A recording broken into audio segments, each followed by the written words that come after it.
en septembre 2019 pour un date. J'en ai fait un sketch qui est sorti sur les réseaux sociaux. Vous l'avez vu ou pas? Ah, la plupart? Génial. Et bah, tout ce que j'ai raconté dedans était absolument vrai. J'ai passé une soirée absolument horrible avec les chatières, l'activité silence dans le noir, tout ça.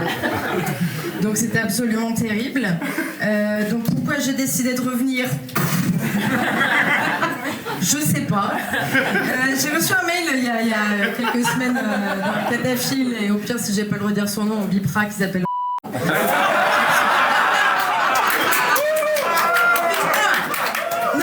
J'ai le respect des noms, donc je sais que s'il ne faut pas que ça sorte, ça sortira pas. Parce que je rappelle que le fameux Jonathan, vous l'avez jamais retrouvé, mais on en reparlera juste après. Donc voilà, il me demande pour descendre, donc je dis ok, et donc pourquoi je suis redescendue. Je vais lire mes notes parce que j'ai quand même écrit aujourd'hui sur ça, donc voilà. Donc pourquoi je suis redescendue? Parce que j'ai donné mes conditions, j'ai dit je veux pas de chatière, je veux pas d'eau et je veux pas d'échelle. Bon, il y a un truc qui n'a pas été totalement respecté. Il n'y a pas de souci. Donc voilà, j'avais passé une soirée horrible et c'était un peu sympa parce qu'il y avait quand même un cataphile qui prenait pas mal de photos de moi en me disant ça va te faire des souvenirs. Mais évidemment, pourquoi j'aurais envie d'oublier tout ça? Donc voilà, j'ai plein de souvenirs dans mon téléphone, c'est absolument génial. Mais donc voilà, je suis revenue, donc c'est quand même pas trop mal.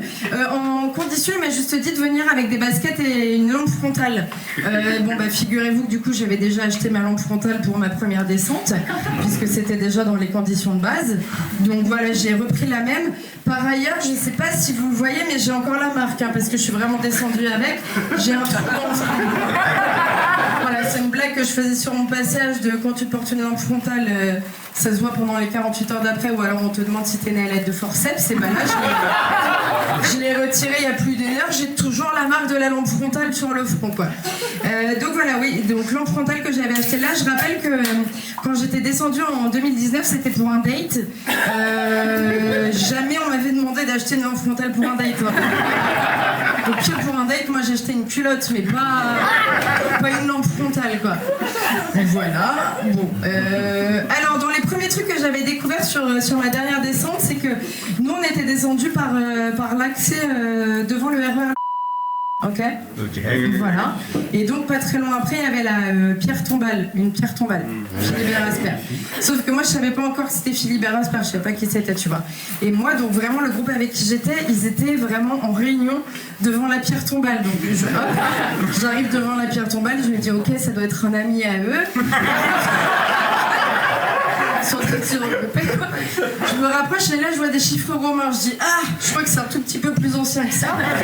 Donc effectivement je vois Philibert Asper, et en fait après être descendu dans les catacombes, j'ai fait des recherches sur Philibert Asper, et ça m'a fait un peu de peine parce que donc Philibert c'était le gardien de l'hôpital du Val-de-Grâce qui est descendu dans les catacombes en 1793. On était en pleine révolution et en fait il a disparu parce que je sais pas, sa bougie a dû s'éteindre parce qu'à cette époque ils n'avaient pas de lampe frontale en fait.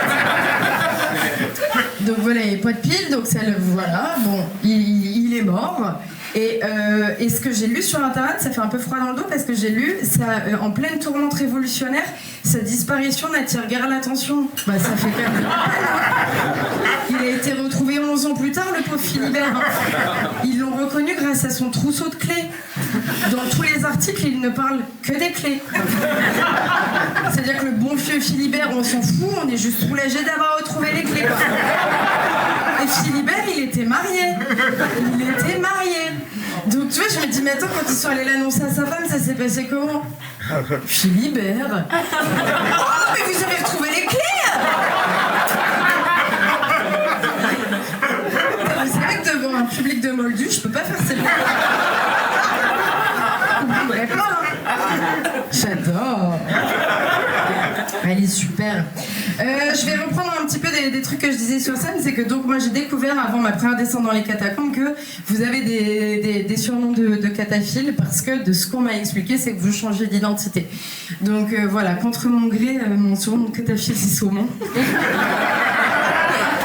Dans mon passage, j'ai dit parce que moi quand le gars m'a dit est-ce que je donne pas son vrai surnom de cataphile, vous voyez, je dis je protège vraiment les gens. Vraiment. m'avait dit qu'il s'appelait Merlu, mais c'est pas Merlu. Et moi, je croyais vraiment qu'il se foutait de ma gueule. Donc je dis, enchanté, appelle-moi Saumon. Et comme c'est sorti sur Internet, il y a des gens qui m'appellent Saumon aujourd'hui. Mais moi, vous savez que j'ai été persuadée. Là, j'ai appris par que c'était pas que des surnoms de nourriture. Ah mais moi je crois que vous aviez que des... Moi le groupe avec lequel je suis descendue m'a dit on a que des surnoms de nourriture. Donc quand j'ai vu j'ai dit mais c'est quel plat ça? Donc voilà, donc j'ai découvert ça. Donc moi on va rester sur saumon. Voilà. Un poisson gras élevé en élevage, ça fait plaisir. Ça fait plaisir. Donc voilà, où en étais-je? Ah oui, donc voilà, il me parlait des surnoms et il y a un autre truc, un autre détail qu'il m'avait donné, c'est qu'il m'avait dit, je sais pas si c'est connu de tous, mais que il m'a dit les soucis, il faut les laisser dehors parce qu'il n'y a pas de place pour les soucis dans les catacombes. Et là, je suis redescendue dans les catacombes, il y a plein de places. Hein. Il y a beaucoup de place pour les soucis. Mais donc bon, je l'ai gardé en tête et c'est vrai que tout à l'heure, je les ai laissés à la maison parce que je me suis dit si on reprend pas la même sortie, ce serait quand même con de pas les retrouver. Donc les soucis sont à la maison, posés, tranquille. Donc voilà. Autre détail qu'on m'avait donné qui m'avait un petit peu fait peur, mais je vois que ce soir c'est encore pas arrivé, c'est qu'il m'avait dit que parfois il y a des cataphiles qui aiment pas voir des gens qu'ils connaissent pas et donc ils jettent des bombes lacrymo et ils viennent me péter la gueule. En vrai, parce qu'on m'avait vraiment dit ça arrive parfois ou pas?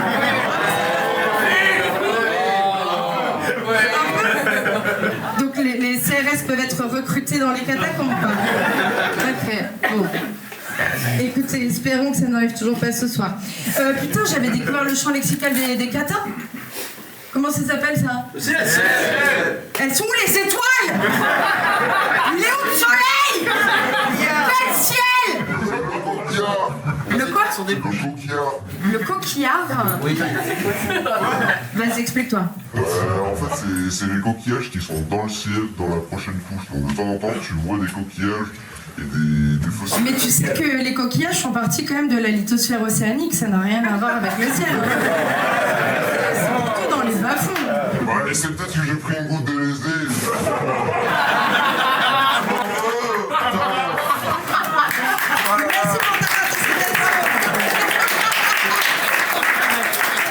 Non mais tiens d'ailleurs, parce que c'était pas du tout prévu, vous avez vu qu'ils ont retrouvé des coquillages sur l'Himalaya? Eh ben oui, ça fait partie de la couche lithosphérique océanique. Allez, super. Alors sinon, ah oui, alors moi je sais pas comment les femmes dans les catacombes gèrent leur pipi, parce que j'avoue que moi je suis vraiment, j'essaie de polluer le moins possible et donc déjà la dernière fois, et là pareil, je pourrais vous le prouver, j'ai tout dans mon sac à dos. J'avais pris un sac plastique et un rouleau de PQ comme ça, j'urine et ensuite je mets mon papier, tu vois, dans mon sachet plastique, comme ça je ne pollue pas. Il y en a qui disent oui, il n'y a pas besoin de s'essuyer, moi j'aime pas avoir la nénette mouillée, ça c'est mon truc. Donc voilà, je procédais comme ça, là de nouveau j'ai ça et je vais pas vous cacher que quand ça sera terminé, il va falloir que j'aille uriner à un moment. Quand on est sorti, parce que j'ai oublié l'histoire de ce sac plastique dans mon sac à dos et je me suis dit putain, Dieu merci, je me suis pas fait arrêter à la sortie. Parce que déjà la trace de la lampe frontale sur le front, je peux pas faire genre j'y étais pas. Mais ils ouvrent le sac à dos, ils sont de trucs plein de pisse. Wow. Comment je me justifie? Je vais pas polluer les katas. D'accord, moi je vais me justifier. Mais donc, ça c'est un truc que j'avais pas dit dans mon passage sur les catacombes. Mais donc voilà, moi je faisais attention à tout ça, je suis très anti-pollution. Là je vois que j'ai vu qu'il y a des gens qui ont des sacs, donc vous avez l'air de faire attention, vous ramenez des trucs, vous avez l'air de les jeter, c'est génial. La dernière fois quand j'y suis allée, donc je rappelle c'était septembre 2019, on est allé vers un bunker, ok? Vous, ça vous parle? Et bien, juste avant le bunker, il y avait un truc sur lequel il y avait des boîtes de conserve de tartiflette qui étaient posées. Genre, les gens avaient mangé de la tartiflette. Et je me disais, ok, c'est quand même une dinguerie, quoi. C'est-à-dire que les cataphiles, ils descendent, ils mangent et ils jettent pas. Ok, il n'y a pas de souci, c'est pas grave, c'est pas à moi de juger tout ça. Ouais, avant d'arriver dans le bunker, il se trouve que donc il y a une porte d'entrée, il y a un cadre. Et en fait, il y avait une planche qui devait faire 30 cm de haut. Et je vois que tous mes potes, ils passaient par-dessus pour entrer dans le bunker. Et j'ai dit, attention, je vais faire un tour de magie. Hop! Je l'ai soulevée pour la mettre sur le côté. Et là, il y a donc Merlu qui m'a regardée et qui m'a dit alors Tania, en fait, t'as pas compris. Tout ce que les cataphiles posent dans les catacombes, il faut respecter.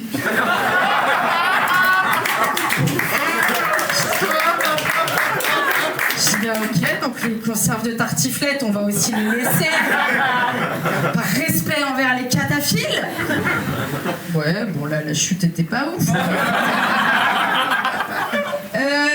Par ailleurs... Oh, j'ai oublié de m'enregistrer, c'est pas grave. Du coup, je sais pas combien de temps je suis. Ah, vas-y. Non, parce que est-ce que du coup, pour ceux qui ont... Est-ce qu'il y en a qui ont vraiment recherché Jonathan ou pas? Oui. Parce que j'ai donné son vrai prénom avec son autorisation. Je lui ai demandé l'autorisation, j'ai donné son vrai prénom. Et en fait, quand mon passage est sorti sur Montreux, les groupes de cataphiles se sont absolument affolés.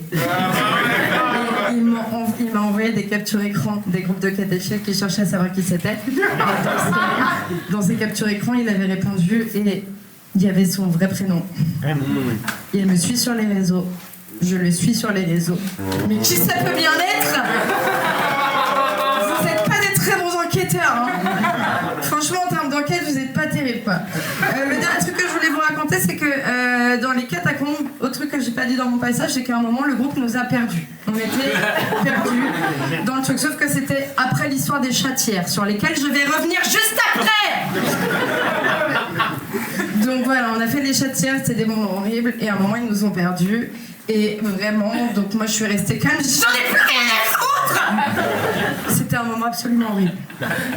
On était perdus, on s'est retrouvés. Qu'est-ce que je voulais dire par là?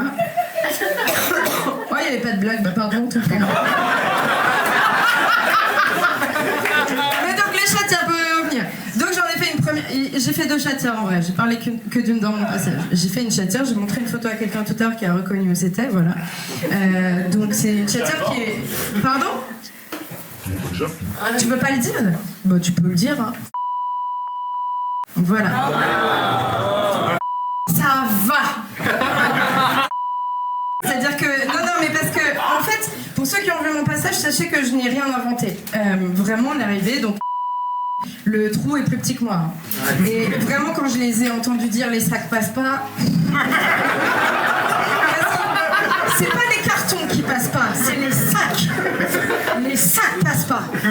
Et donc vraiment, tu sais, moi je suis comme un chat avec les moustaches, je sais là où je passe et là où je passe pas. Et là, je savais que j'allais pas passer. Et en fait, il faut savoir que moi j'ai un trauma d'avant, c'est que quand j'avais 10 ans, il se trouve qu'à un moment, je suis allée dans un parc aquatique et je suis restée coincée dans une bouée.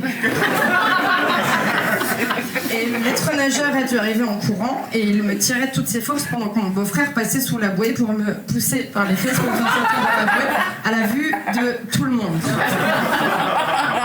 Et une bouée, ça se perce pour la faire crever. De la roche, tu ne peux rien en faire. Donc vraiment, j'étais pas du tout sereine à l'idée de passer dans cette chatière. Mais bon, j'ai tout un truc qui est fait dessus, je vais pas revenir dessus. Mais bon, je suis quand même passée. Et en fait, ce que je disais à la fin, c'est qu'ils m'ont tous attrapée par les bras pour me tirer un petit peu comme la naissance d'un veau. Mais ce que je précise pas, et c'est ça qui est beau, c'est qu'ils m'ont tiré, ils étaient à la chaîne, c'est-à-dire qu'ils ont fait une chaîne humaine pour me sortir de cette chatière. On arrive devant la seconde chatière et là il y a Merlu qui me dit voilà, je voulais pas te le dire parce que je voulais pas que tu paniques. Je dis moi paniquer? Jamais. Et il me dit non, mais quand même pour que tu saches, on a déjà un ami qui est passé là avec un fauteuil roulant et en fait on a pris le fauteuil roulant, on l'a fait passer là. Ok. Non. Je l'ai cru à ce moment-là. Hein. Je l'ai cru. Hein. Mais je suis revenue sur l'histoire. Et là, j'ai regardé ce soir, personne n'est en fauteuil roulant. Alors peut-être que des fois, il y a des personnes en fauteuil roulant qui descendent et c'est génial pour eux. Attention, hein, je suis pas en train de dire il faut pas que les handicapés descendent. Non. Maintenant, excusez-moi, il n'y a pas de porte, il n'y a pas d'ascenseur. Est-ce qu'ils ne se sont pas foutus de ma gueule?